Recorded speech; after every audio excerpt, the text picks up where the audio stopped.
Hola, buen día. Me alegra mucho saludarte. Antes que nada quiero agradecerte el tiempo que te has tomado para escuchar esta sencilla reflexión. De todo corazón, muchísimas gracias. Quiero empezar proponiéndote una frase. Escúchala con mucha atención, dice así: no hemos sido expulsados de ningún paraíso. Siempre estuvimos fuera. Interesante, ¿verdad? Disonante, inquietante, controversial quizás para algunos, sobre todo si tú, así como yo, has sido lector o lectora de la palabra de Dios, de las Sagradas Escrituras, pero que también tratas de vivir conforme a la fe que profesas. En ese orden de ideas hemos recibido unas enseñanzas respecto a un paraíso al principio de los tiempos, del cual fuimos expulsados y por el cual trabajamos arduamente en nuestra santidad para alcanzarlo, para volver a estar en esa condición de idealidad, en esa condición paradisíaca. ¿Con quién? Con nuestro Creador, con el Padre Dios. Es la manera como José María Esquirol empieza su ensayo, La penúltima bondad, su ensayo sobre la vida humana.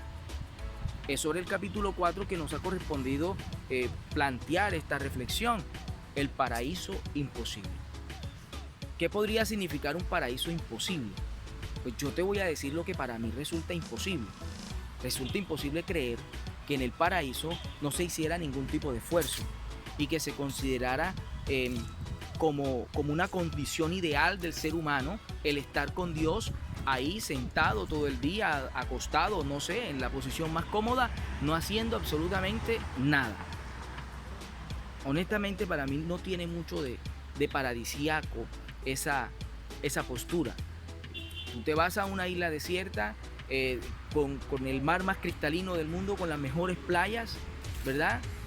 Con los árboles frutales más deliciosos que te puedas imaginar, y estoy seguro que a los 3-4 días, en el mejor de los casos a la semana, ya te estás aburriendo. Porque el ser humano tiene un dinamismo. La racionalidad del ser humano implica un movimiento del pensamiento, del corazón y por supuesto del cuerpo en general. Entonces esa posición me parece honestamente muy injusta, pensar que de esa manera los escritores sagrados pretendieron presentarnos el paraíso. Yo en lo personal creo que nosotros hemos malentendido esa visión de ese paraíso. Y ese malentendido básicamente radica en el hecho de que nosotros no somos capaces o no hemos sido capaces de repensar bien eso. De que tenemos una óptica muy en blanco y negro, muy en el estar de acuerdo o no, muy en simplemente creer si Dios existe o no existe, si esto existió o no existió, si es real o no, sabiendo que la realidad de la vida del ser humano tiene unos matices, tiene muchísimos puntos de vista que deben ser analizados. Solo por mencionar los esfuerzos que en este momento se me pueden ocurrir sobre lo que podría considerarse esfuerzos en el paraíso: recolectar, cocinar, ordenar un poco, limpiar, qué sé yo. Óyeme, conversar con el Creador, con una mente como esa, no debe ser trabajo fácil. Sencillamente pienso que deberíamos tener mínimo grado de preparación para sentarnos a conversar con Dios, y que eso nos representa a nosotros un movimiento, un esfuerzo, un hacer algo por avanzar.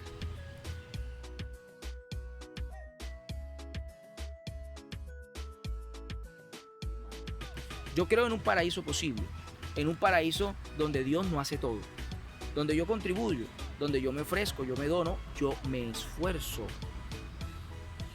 Y ese paraíso posible yo lo hago realidad en mi práctica pedagógica. Espero que recuerden ustedes, en la clase yo defendía que lo que daba sentido a mi práctica pedagógica era la generación de conciencia, el propiciar la generación de conciencia en el estudiante respecto a lo que aprende, el por qué lo aprende y los usos que puede darle a esos saberes, a esas habilidades que está aprendiendo. Para mí, en eso radica, así como en generar conciencia sobre lo que realmente significa el paraíso. sobre que ese paraíso, el simple hecho, como lo dice Esquirol, de vivir a las afueras, ¿verdad? Del salirnos de ese querer regresar a de dónde venimos, ¿verdad? Que nos representa unas condiciones honestamente muy tibias, como de una flojera, como de querer tener una carrera por afanarse y llegar pronto a una meta para no hacer nada. Cuando sabemos que el ser humano va a encontrar mucha frustración al llegar y al permanecer haciendo nada. Entonces, solo con la generación de conciencia, que vuelvo e insisto, es lo que le da sentido a mi práctica pedagógica, entonces la persona va a estar siempre en búsqueda de algo más. En saber que la felicidad no es la meta, sino que es el camino. Es el camino. La felicidad radica en vivir viviendo. Radica, y ese viviendo, ojo, al viviendo, pero al viviendo así, en gerundio, en acción constante. Al vivir amando. Al vivir amando lo que hago, lo que aprendo, lo que he conocido. Solo de esa manera, entiendo yo, podemos nosotros romper estos paradigmas de lo paradisiaco, de eso del regresar a nuestros orígenes.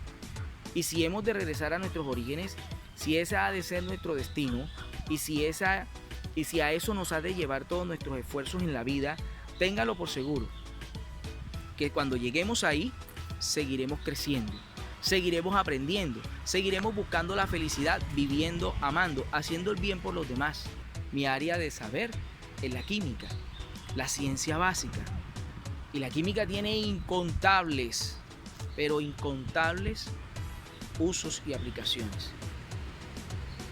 Imagínense tener que darle química, como lo decía en la clase, a niños de tercer grado, lo que significa darle clases de química a estudiantes de ingeniería de sistemas, las implicaciones, los alcances, lo que se puede hacer con ella. Entonces no es solamente pensando en llegar a un lugar estático, de simplemente conocer lo máximo que podíamos saber, sino es justamente el saber llegar, el saber haciéndolo, el saber hacerlo siendo felices, encontrando la